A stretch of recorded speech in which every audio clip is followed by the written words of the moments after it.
Friends, welcome to exam study hub में आपका स्वागत है। मैं आज आप लोगों को सीटेट जुलाई 2023 में होने वाली एग्ज़ामिनेशन के रिगार्डिंग इंग्लिश पेडागोजी का सीरीज़ 1 आज पढ़ाऊँगा। तो चलिए शुरू करते हैं। और आपने अगर अभी तक हमारा चैनल सब्सक्राइब नहीं किया तो प्लीज़ आप उसे सब्सक्राइब करिए और हमारी जो भी वीडियोस जो भी आप आती जा रही हैं उन पर आप लाइक, कमेंट और शेयर कीजिए। चलिए स्टार्ट करते हैं। तो सबसे पहले इंग्लिश को समझने से पहले हम पहले ये समझते हैं कि लैंग्वेज असल में होती क्या है, क्योंकि इंग्लिश एक तरीके की लैंग्वेज है। तो language is basically a great medium of communication with other people. So इसका मीनिंग ये है कि जो भी भाषा होती है वो बेसिकली दो लोगों के बीच में कम्युनिकेट करने का एक ज़रिया होती है। तो पहले हमें ये समझना होगा कि भाषा क्या होती है। ठीक है, चलिए। तो भाषा कितने प्रकार की होती हैं? This is a forms of language. तो लैंग्वेजेस जो होती हैं वो 3 प्रकार की होती हैं। Oral language, written language, sign language. जो आपकी ओरल लैंग्वेज होती है वो होती है आपकी जिसमें हम किसी को कोई चीज़ बोल करके सिखाते हैं। और दूसरी जो होती है वो होती है हमारी रिटन लैंग्वेज। रिटन लैंग्वेज में हम चीज़ों को लिख कर दूसरों को समझाते हैं, जैसे कि लेटर्स हो गया। लेटर्स होते थे पहले के ज़माने में, जिसमें हम लोगों को लिख करके मैसेजेस सेंड किया करते थे। So this is a form of language. और जो थर्ड है वो है आपका साइन लैंग्वेज। साइन लैंग्वेज का यूज़ हम ऐसे करते हैं, जैसे मान लीजिए कोई हमसे कुछ दूरी पर है और वहाँ पर हमारी आवाज़ तो वहाँ पर जाएगी नहीं। तो देन हम उस केस में क्या करेंगे, हम उसे इशारों की भाषा में उसे चीज़ें समझाने के लिए ट्राई करेंगे। तो उसे हम साइन लैंग्वेज कह सकते हैं। अगर इसका अदर फॉर्म भी लिया जाए तो जैसे कि आपने देखा होगा, जो जो लोग बात नहीं कर पाते, जो बोल नहीं पाते हैं, वो भी अक्सर इस साइन लैंग्वेज में अक्सर बातें करते हैं, चीज़ों को समझने के लिए। ठीक है? तो मैं समझता हूँ आपको फॉर्म्स ऑफ लैंग्वेज समझ में आ गया होगा। तो हम आगे की चीज़ों पर नज़र डालते हैं। तो तो चलिए हम अपना क्वेश्चन स्टार्ट करते हैं। तो हमारा जो पहला क्वेश्चन है वो है the process of second language acquisition influenced by language that the learner already knows the language is. तो इस क्वेश्चन में जो हमसे पूछा जा रहा है वो है कि हम जब भी किसी दूसरी भाषा को सीखते हैं तो हम उसमें अपनी पहली भाषा को भी यूज़ करते हैं, है ना? जैसे कि क्या होता है, आप जब कोई भी सेकंड लैंग्वेज सीखते हो तो ऐसा तो होता नहीं कि आप एक ही बार में सारी लैंग्वेजेस आप जो सेकंड लैंग्वेज है वो सीख जाएँ। आप कहीं न कहीं उसमें अपनी फर्स्ट लैंग्वेज जो आपकी मदर टंग है, आप उसे इन्वॉल्व करके उस चीज़ को उस लैंग्वेज को सामने वाले को समझाने के लिए आप कोशिश करेंगे। तो इस केस में आपका जो राइट ऑप्शन होगा वो होगा ऑप्शन सी, लैंग्वेज ट्रांसफ़र। ठीक है? तो मैं समझता हूँ आप ये समझ गए होंगे। चलिए अब हम नए क्वेश्चन पर मूव करते हैं। हाँ, तो जो आपका सेकंड क्वेश्चन है वो है the most important factor which is responsible for the differentiation between language learning and language acquisition is. तो इसका मीनिंग ये होता है कि जो भी भाषा हम सीख रहे होते हैं और जो भाषा हमें आती होती है पहले से ही, उसके उसका मतलब उसके अंतर के लिए क्या ज़िम्मेदार होता है। ठीक है? आप मेरे क्वेश्चन ध्यान से सुनिएगा। इसमें ये पूछा गया है कि जो भाषा जो हमें आती है, जैसे कि हिंदी हमारी मदर टंग है और हम इंग्लिश को as a secondary language choose करते हैं, तो ऐसा तो होता नहीं कि हम पहली बार में ही इंग्लिश को प्रॉपर्ली प्रोनाउंशिएट करके सामने वाले को समझा पाएँगे। हमें कहीं न कहीं उस चीज़ को समझाने के लिए हिंदी का भी यूज़ करना पड़ेगा। तो उस चीज़ के बारे में पूछा हुआ है। तो उसके लिए जो चीज़ें रिस्पॉन्सिबल होती हैं, वो होती हैं grammar of language, assessment in language, text book of language, language environment. तो आपका जो करेक्ट ऑप्शन होगा वो होगा लैंग्वेज एनवायरनमेंट। अब लैंग्वेज एनवायरनमेंट इसमें इम्पॉर्टेंट रोल ऐसे प्ले करेगा, जैसे आप मान लीजिए आप घर में हैं और घर में आपके जो पेरेंट्स हैं वो पहले से ही आपसे इंग्लिश में बात करते हैं। तो ज़ाहिर सी बात है आपके अंदर वो बिहेवियर ऑटोमेटिकली आपके अंदर आएगा। मतलब इसका मतलब है कि आपको भी इंग्लिश ही आएगी। और वही अगर आपके घर में हिंदी बोली जाती है और आप सोचेंगे कि मैं बुक्स के थ्रू या फिर मतलब अदर रिसोर्सेज के थ्रू चीज़ें सीखने की कोशिश करूँ, तो आपको कहीं न कहीं दिक्कत आएगी। इसीलिए अगर आपका एनवायरनमेंट है या आपके फ्रेंड सर्कल है या आपका फैमिली से अगर आप किसी लैंग्वेज को सीखने के लिए कोशिश करते हैं, तो वो आपको ज़्यादा बेनिफिट प्रदान करेगी। ठीक है? चलिए next question. The idea that children are born with language acquisition device is given by। तो इस क्वेश्चन में पूछा गया है कि बच्चा जो भाषा अधिग्रहण उपकरण से पैदा होते हैं, वो किसने कहा है? मतलब एक बच्चा जो है वो लैंग्वेज एक्विजिशन डिवाइस के साथ पैदा होता है। ये सेंटेंस किसने कहा है? आपके ऑप्शंस हैं चॉम्स्की, वाइगोत्स्की, पियाजे एंड स्किनर। तो आपका जो राइट आंसर है वो है चॉम्स्की।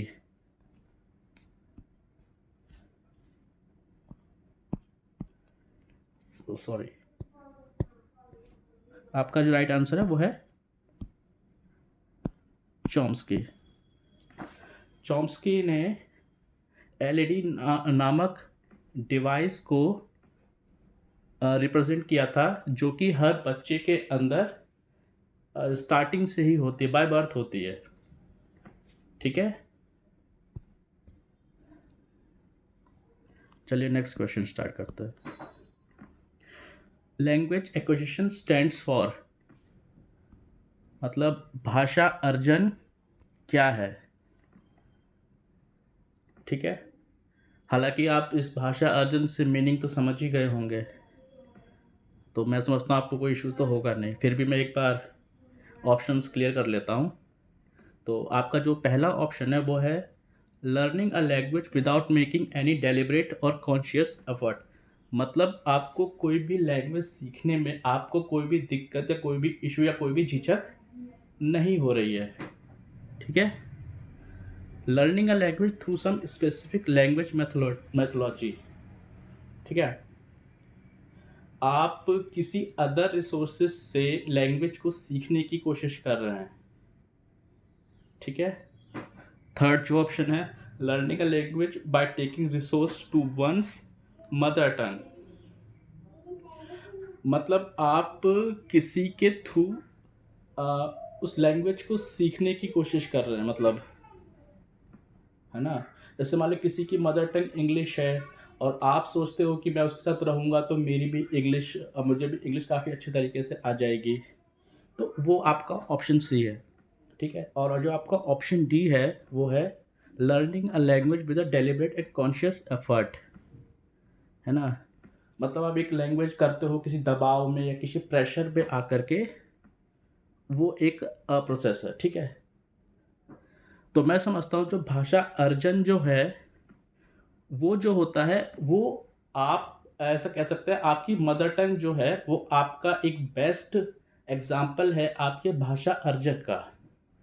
मतलब जो आपने बाय बर्थ सीखी है, जिसे आप बिना किसी झिझक के या बिना किसी दिक्कत के बोल पा रहे हैं, वो बेस्ट एग्जाम्पल है भाषा अर्जन का। ठीक है, तो वेल इन दैट केस आपका जो ऑप्शन ए है वो आपका सही होगा। ठीक है, चलिए नेक्स्ट क्वेश्चन पर जाते हैं अब। The idea that language determines the way we think about and perceive the world relates to, है ना, यह विचार कि भाषा निर्धारित करते हैं कि हम दुनिया के बारे में क्या सोचते हैं। ठीक है, तो ये जो शब्द हैं ये किससे रिलेट करते हैं। ठीक है, आपका ऑप्शन ए है द सैपियर वुल्फ हिप्नोथिसिस, सेकंड आपका बी है लिंग्विस्टिक रिलेटिविटी, थर्ड है आपका लैंग्वेज स्पेशलाइजेशन, और फोर्थ है आपका लैंग्वेज एक्विजिशन। ठीक है, तो इस केस में आपका जो फर्स्ट ऑप्शन है, ऑप्शन ए, वो आपका करेक्ट ऑप्शन है। ठीक है, तो इसके अकॉर्डिंग जो होगा, इसमें हम भाषा नीतिवाद को समझते हैं। मतलब किसी लैंग्वेज को लेकर के हमारे थॉट्स कैसे हैं, उस चीज़ को समझने के लिए ये सैपियर वुल्फ हिप्नोथिसिस का यूज़ किया जाता है। ठीक है, मतलब जैसे कि आप अगर हिंदी बोलते हो तो हिंदी के अंदर आपको एक फैमिलियरिटी दिखती है। जैसे कि आप अदर लैंग्वेज चूज़ करते हो, इंग्लिश या अदर रशियन या फ्रेंच लैंग्वेज चूज़ करते हो, तो उसके बारे में हमारे सबके अलग थॉट्स होते हैं, है ना। तो उसी थॉट्स को स्पेसिफाई किया जाता है सैपियर वुल्फ हिप्नोथिसिस के थ्रू। ठीक है, आई होप आप समझ गए होंगे। ठीक है, चलिए हम नेक्स्ट क्वेश्चन स्टार्ट करते हैं। तो आपका क्वेश्चन नंबर 6 है, Skinner is one of the opinion that children often dash in the language acquisition process. Skinner का एक मत है कि भाषा अर्जन प्रक्रिया में बच्चे प्राय होते हैं। इग्नोर, आपके जो ऑप्शंस हैं वो पढ़ देता हूँ मैं। आपका ऑप्शन ए है इग्नोर एडल्ट्स, ऑप्शन बी है आपका मिसबिहेव, आपका ऑप्शन सी है वो है कॉपी एडल्ट्स, और ऑप्शन डी है फेल बैडली। तो पहले तो आप ये समझ लीजिए कि स्किनर के इस सवाल में आपका जवाब भी इसी में ही छुपा हुआ है, क्योंकि स्किनर एक प्रोसेस का एक आप कह लीजिए एक तरीके से उनका जो थॉट था वो ये भी था कि जो बच्चा होता है वो हमेशा अपने पेरेंट्स की कॉपी करता है, चाहे आप किसी भी बिहेवियर में ले लीजिए, है ना। वही सेम चीज़ जो है वो लैंग्वेज के केस में भी आती है। जैसे अगर मान लीजिए आपके पेरेंट्स आपसे आपसे हिंदी में बात करते हैं, तो आपका बच्चा भी हिंदी में ही बात करेगा, वो चाहे वो जैसे भी बोले, मतलब तुतला कर बोले या तेज बोले या जैसे बोले, बट वो हिंदी ही बोलेगा, और जो शब्द वो बार बार सुनेगा वो उसे बार बार रिपीट भी करेगा। ठीक है, तो वो क्या करता है इस केस में, आपका जो ऑप्शन होगा वो होगा आपका कॉपी एडल्ट, आपका ऑप्शन सी। ठीक है, जो बच्चा होता है वो कॉपी करके ही सीखता है भाषा को। ठीक है, चलिए अब नेक्स्ट क्वेश्चन शुरू करते हैं। Question number 7, Skinner puts forward the theory that children best acquire the language through. Skinner इस सिद्धांत को सामने रखता है कि बच्चे के माध्यम से सबसे अच्छी भाषा सीखते हैं, है ना। मतलब स्किनर का एक और सिद्धांत है कि बच्चे किस माध्यम से भाषा को सबसे अच्छे तरीके से सीखते हैं। ठीक है, तो आपके जो ऑप्शन है वो है एक्टिंग स्किल्स, ऑप्शन बी है आपका imitating prompting and shaping, reading and writing and enhanced speaking. देखिए, पहली बात हो रही है बच्चों को लेकर के, तो मैं समझता हूँ एक्टिंग स्किल्स भी एक फॉर्म है लैंग्वेज का, बट इससे उसकी लैंग्वेज इम्प्रोवाइज नहीं होती, तो आपका ऑप्शन ए तो नहीं होगा। ठीक है। रीडिंग एंड राइटिंग भी नहीं होगा और एनहेंस स्पीकिंग भी नहीं होगा। आपका जो ऑप्शन बी है, इमिटेटिंग प्रॉम्प्टिंग एंड शेपिंग, ये आपका ठीक होगा। इसमें क्या होता है कि बच्चा इसमें जो है, जैसे कि किसी भी थ्रू वो लैंग्वेज को सीखने के लिए ट्राई करता है ना। तो ये उसके 3 फॉर्म है जिसके थ्रू बच्चा अपनी भाषा को सीखने के लिए ट्राई करता है, और है ना।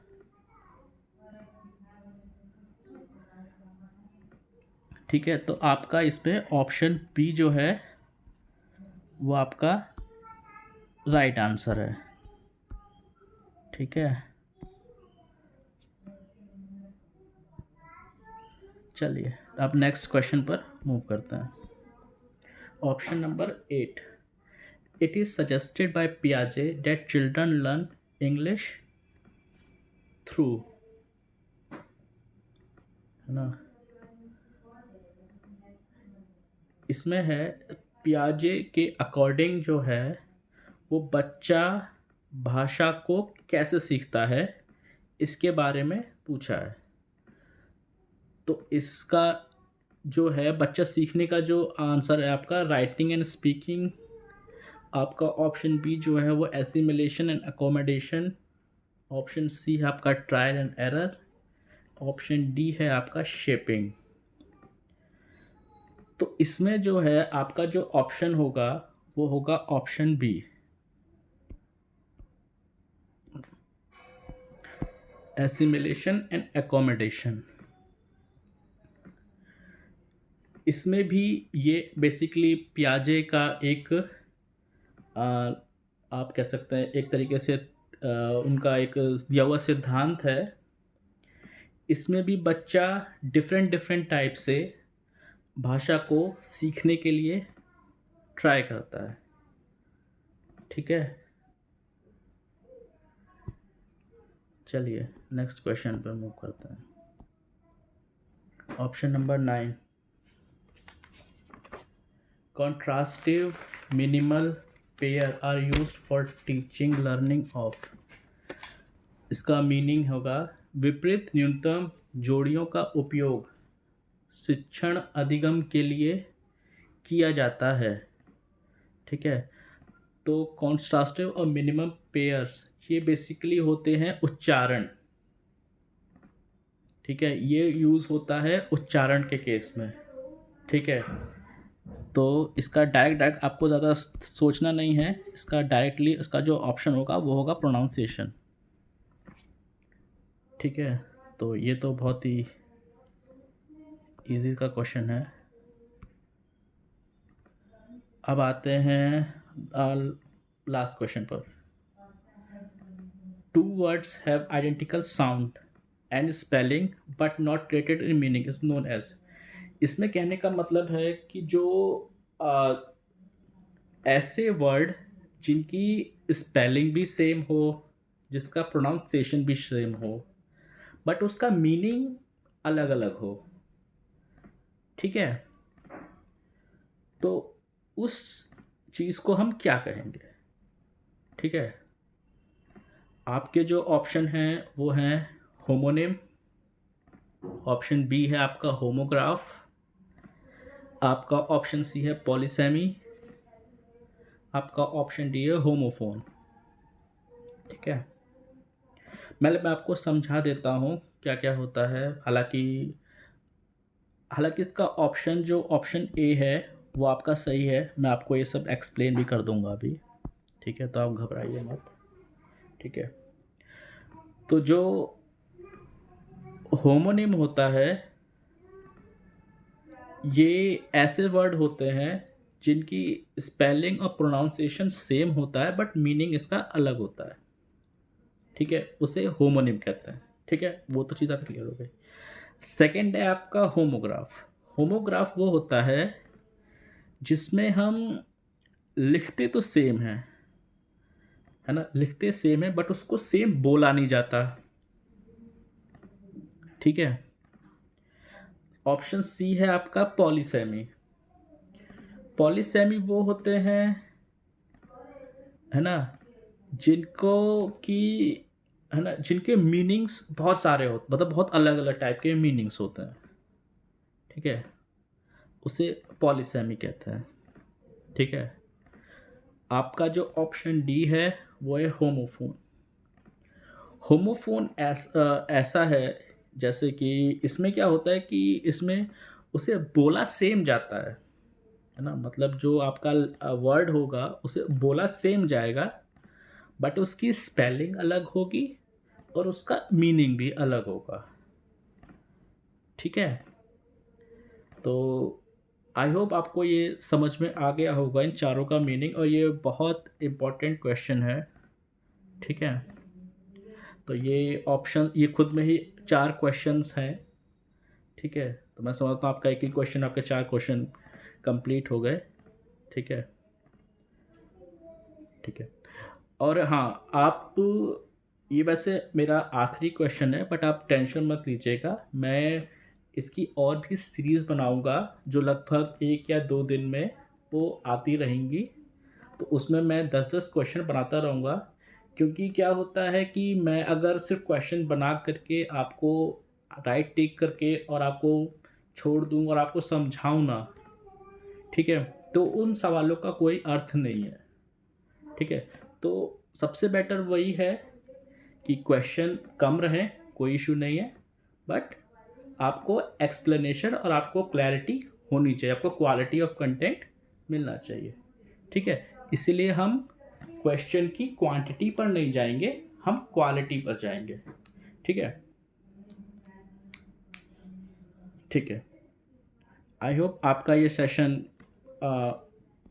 आपको अच्छा लगा होगा, बेटर लगा होगा। तो प्लीज़ आप इस वीडियो को लाइक करें, शेयर करें अपने फ्रेंड्स के साथ जो भी आने वाले सीटेट की परीक्षा देने वाले हैं। और हमारी इस कंटेंट को बनाने में बेसिकली काफ़ी ज़्यादा मेहनत लगती है, तो प्लीज़ उसके बिहाफ पर आप हमारे चैनल को सब्सक्राइब भी करें, ताकि हम और भी मेहनत करके अपनी क्वालिटी को और इम्प्रोवाइज़ करें और आपको बेटर से बेटर कंटेंट दे सकें, ठीक है। इसलिए आप चैनल को प्लीज़ सब्सक्राइब कीजिए। Thank you.